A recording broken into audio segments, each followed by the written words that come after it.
Welcome, everyone, to another week of our study of the weekly Haftara. And this week we really have a new situation that I don't think we've encountered together before, and that is two different Haftarot. It's not fair to say it's machlokes because I really don't know how to identify exactly when the different minhagim developed, but we Ashkenazim, and I say that as somebody who davens Sfard and is davening with Sfardim the Shabbos and says a different Haftarah, but we Ashkenazim read from Yeshayahu, from Perek Chav Zayin, Habaim Yashresh Yaakov. It's relatively well known, and Sfardim read from Yirmiyahu, the very beginning of Yirmiyahu. The Haftarah we know as the first of the Plat de Paranuta. The Haftarah read for the first of the 3 weeks. Okay. But it's not just a question of minhagim, right? When we talked originally about the purpose of learning the Haftarah every week, so I said, and I continue to think, that the main purpose of the Haftarah is to learn current events, to learn lessons for our lives from a piece of Tanakh. But it also sheds light on the Parsha, and the Parsha sheds light on the Haftarah. And sometimes, you can look at the Haftarah that's chosen for the Parsha to figure out a theme or the major theme of the Parsha. And when we step back and look at Parsha Shmos, right, it's fair to ask, what's the dominant theme? And there are two possibilities, right? The dominant theme could be the Galut, right? The Parsha begins with that story that, Bnei Yaakov come down to Mitzrayim, Vayavidu Mitzrayim et Bnei Yisrael b'farach, Vayimaru et chayihem ba'avodah kasha b'chomer u'vilveinim. It's sad. It's backbreaking labor, it's abdus, it's slavery, right? That's what we went through then, and it was a hard period of time. And that's going to continue in our parshos, through the end of Bo, at least. So if there's the dominant theme, you could say that the theme is Galut, and then the Haftarah from Yeshayahu, which deals mostly with Nechama from the Galut, makes sense to be the Haftarah for Parsha Shmos. But apparently the Sephardi tradition sees it otherwise. They see the major story, and it is the major story by length and really by importance in the Parsha, as being the story of the Sneh, Moshe meaning HaKadosh Baruch Hu, right? Vatal shavatam el ha'elokim min ha'avodah. And so yes, there's a galut, but immediately there's going to be a geula. And that's what our focus should be on. Our focus should be on the Moshiach Shel Yisrael, on Moshe Rabbeinu, right? The appointment of Moshe Rabbeinu to his job, it's really the first time in the Torah that a Navi is appointed, right? The Avos were Nevi'im, obviously, but it's hard to find a part of the Torah where one of the Avos was appointed to do a particular task. It really is hard to find. But not Moshe Rabbeinu, who is qualitatively and quantitatively a bigger Navi than the Avot were. And so if the major story is the Geula, and the major story is that HaKadosh Baruch Hu is going to reach out to a human being to be the Moshiach Shel Yisrael, to save us and take us out of Mitzrayim, then it makes complete sense that the Haftarah is Yirmiyahu. Because the beginning of Yirmiyahu is Yirmiyahu being identified by God as a Navi. Okay? And it's a much more optimistic way to look at the Parsha, right? One is the Parsha is about Galut, one is about the Parsha is about Geula, even though it didn't happen yet, right? So, and much like Yirmiyahu, who said to God, Hine lo yadati daber ki na'ar anochi, I don't want the job, I'm too young. And the too young is just an excuse. Yirmiyahu says, I don't want the job. And Moshe Rabbeinu also doesn't want the job. And Moshe Rabbeinu says, and it upsets God according to the Medrash, Shlach na b'yat shlach, which we understand to mean almost send with anybody else will be better than me. Don't send with me, right? The parallels between Moshe and Yirmiyahu are really striking, except, to be honest with you, one major difference. Yirmiyahu's job was terrible. And if Yirmiyahu was right, the end of his nevuot was going to be the destruction of the Beis Hamikdash. Yes, we'd have a life afterwards, but we'd have to accept that. For Moshe Rabbeinu, the end of the Nevuah was going to be Ta'avduna Talokim al Har Hazeh, right? We're going to get to go to Har Sinai. We're going to be great. Now, you could say, yes, but Moshe Rabbeinu didn't get to bring Bnei Yisrael into Eretz Israel, and that exists in Chazal. But for the most part, I think that's a distinction, if I'm honest with myself. There's many parallels between Yirmiyahu and Moshe, but that's a major distinction, okay? And it's also a major distinction in how we look at the Parsha, okay? Now, since the Sephardi Haftarah we're going to do in the 3 weeks, and I hope we're still together then and we're doing it then, so let's spend this week looking at what I think most of us know as the Haftarah from Yeshayahu. Okay? Now, the Haftarah in Yeshayahu is a little disjointed, and to be honest with you, it's really, really hard. The language is hard, the parallelisms is hard, there are hints, there are verbs missing from the psukim. It's really hard to get through, but the ideas are not. And the Haftarah basically splits into 2, right? The first part is from Perek Chav Zayin, Pasuk Vav, where the Haftarah starts, until Perek Chav Zayin, Pasuk Yud Gimel. So that's 7 psukim, okay? With Kibbutz Galiot being the end of the high point of that section. And as I described before, it's a section primarily of Nechama from the Galut, and it's the Galut that people were in at the time. And the second section is from Perek Chav Ches into Perek Chav Tet. It's a long Haftarah, which deals primarily with Tochacha, with rebuke for us. Okay, so let's look at the Galut for a second. Exile is, by its nature, it's depressing, right? The sense you get when you're in exile is there's no hope. Yesterday I woke up, I was in exile. Today I woke up when I'm in exile. Tomorrow I'm going to wake up and I'm going to be in exile.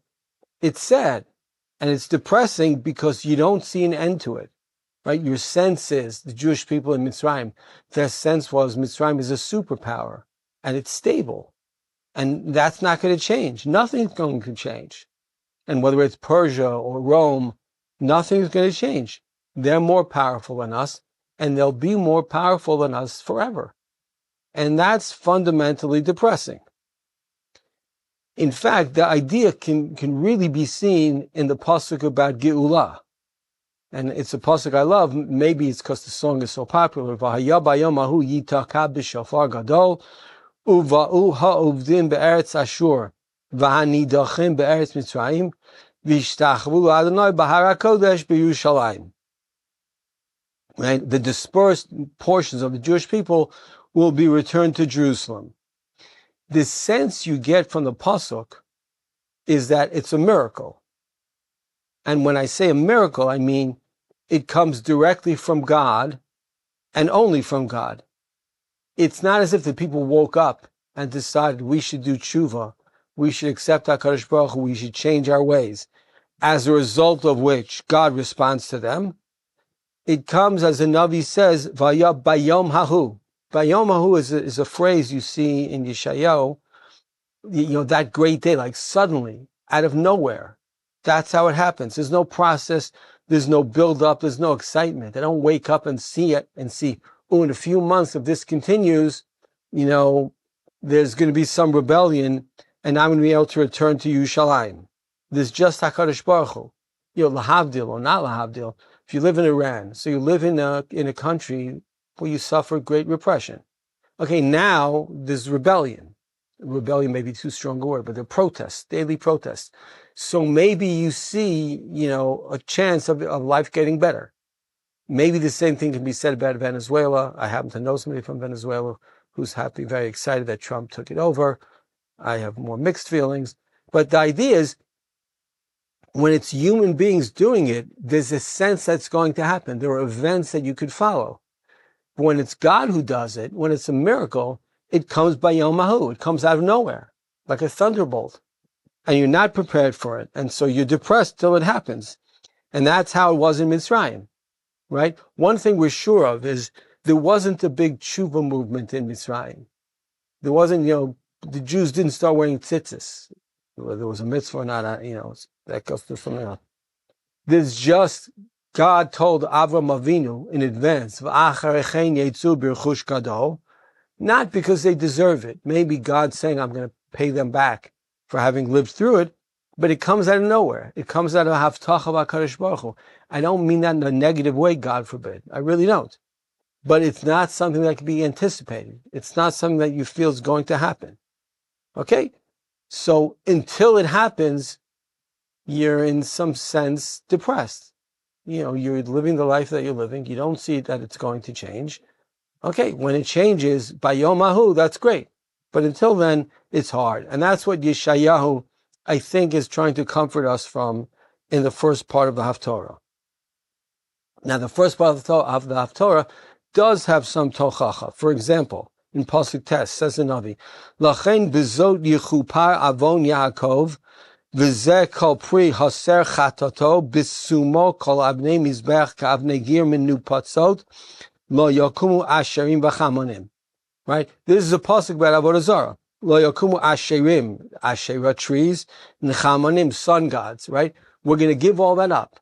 Right? There won't be a place for Avodah Zarah in our lives going forward. That the sin of Avodah Zarah is obviously a terrible sin. More than that, it goes directly to our relationship with HaKadosh Baruch Hu. It's disloyal. Maybe it's even dishonest, but it's one that we get punished for. It's like, God forbid, a person cheats on his wife. Right? You can't pretend that it's something other than what it is, which is, you're cheating on your wife, you're cheating on your spouse. That's a bad thing. Okay, so the first half of the Haftarah more or less has Divrei Nechama with some tochacha in it, and the parallels to Sefer Shemot are clear, and it makes sense why we're reading it. Okay, when we're redeemed, we'll be redeemed by God, and God exclusively. But the second half of Haftarah is an attack by Yeshayahu on our values. And it's much harder to read, and it's much harder, it doesn't really have any connection to our parsha. It just forces us to introspect and ask ourselves, is it true about us now? Says the Navi, Hay ateret geyut, right? Because Hay is like the beginning of a sad nevuah. Woe, right? Ateret geyut, a crown of arrogance. Shikorei Ephraim, the drunk people of Ephraim. Mitzitz novel, tzvi tifarto ashal rosh geish shimonim halume yain. The crowns that we wear while we're drunk. I don't think the Navi is attacking us for excessive drinking. I don't think that's the point. It's a criticism of a society that values pleasure above everything else, right? And that's a theme in Yeshayahu, and really I think it's a theme in all Nevi'im, right? The sense that in your ladder of values, the first value is a sense of on a personal fulfillment. The first value is a sense of pleasure. Another pasuk. V'gam eila bayayin shagu, it's a similar theme. Uvashechar tahu, they made mistakes because they were drunk. Who did this? Kohen v'navi shagu bashechar nivlo. Right, they were corrupted by wine. Minayayin. Tahu min ashechar shagu baroeh paku plulia. They were unjust because of their sense of entitlement, because of their love of wine, but not wine. Really, if I had to think of a word that describes what the Navi is saying and that describes our lives to a certain extent, I would say materialism or excessive materialism. To a society where people don't just enjoy their wealth, they show off their wealth. And that's what I think the Navi is talking about. The Navi doesn't have anything against wealth. At least I don't think so. But he has something against the need to show it off, to define yourself by it, to make yourself better than because you have wealth. And if that's the society you live in, then ask the Navi, Ed mi yored deya, ved mi yavin shmua, gimulei mechalav atikei mishalayim. Who's going to teach the children? If everybody's out making a lot of money on Wall Street, if everybody's out doing all the things that they have to do to be rich, who's going to teach the children? There's a big difference. This is a point that Moshe Littlestein made, and it's really an excellent point. There's a big difference between Avodah Zarah, right? That's a rejection of HaKadosh Baruch Hu. If you worship Avodah Zarah, if you cheat on your spouse, You know that it's a rejection. You could justify it in all the ways, but at core, you're rejecting Kadosh Baruch Hu. But materialism is not antithetical to religious belief and to belief in God. It's not a rejection of God, but ultimately it leads to a rejection of God, right? It's an open question why we had to go to Mitzrayim in the first place. The Psukim do not tell us why. And in fact, God told Avram we're going to have to go to Mitzrayim. There's all these great ideas about our nation forming outside of Eretz Yisrael, right? And it's going to save us for the Golos. It's been 2,000 years since we had our own land. We do now, to a certain extent. Some people listening to this live in Israel, some people don't, right? But it's speculation in terms of why we went to Mitzrayim. But as long as we're speculating, when you think about it, when we got to Mitzrayim, things were pretty good for us, right? Yosef was the Mishneh LaMelech, and he supported his family, Belechem, and with everything that was necessary. Maybe we had some sense of entitlement. Maybe we had some sense of judgmentalism. Maybe we had pride in our wealth. Hard to know, but that's always a warning sign for us. And even if it's not the case with respect to Mitzrayim, it is the case for the world that we live in, all of us. Materialism, and I don't mean to lecture because I suffer from the same problem that we all suffer from. Materialism is a problem in the world that we live in, whether it's Efrat, whether it's the 5 towns, whether it's Johannesburg, whether it's London, whether it's Paris. It's a problem. It's a problem not because there's something inherently wrong with having money. It's a problem because of the competitiveness and because of the sense that you're better than because you have more money. It's one of the things if you're still listening after all this time, I'll tell you the truth. Like, I'm jealous of the Haredi community, certainly the Haredi community in Israel, where nobody has money and there's no competition to get rich. Maybe you married somebody who's shver, his father-in-law was rich, and so you have a car. But how great would it be to live in a society where you're embarrassed to have money because nobody has money and nobody is competing with each other. Everybody's on food stamps, however you say it. I think that's what the Navi's saying. The Navi's saying, if you live in a world where you're governed by how much money you have, when you're governed by material success, that's not a society that's contingent to that's conducive to Avodas Hashem.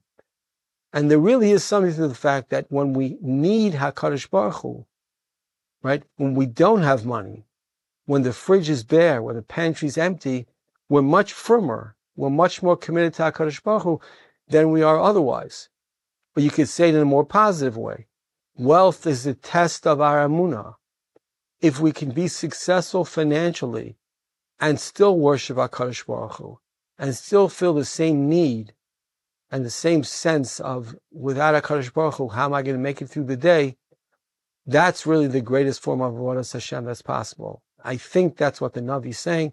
I think so. That's what Yeshayahu is saying. And I think it's something we should really take to heart. Shabbat Shalom, and see you next week.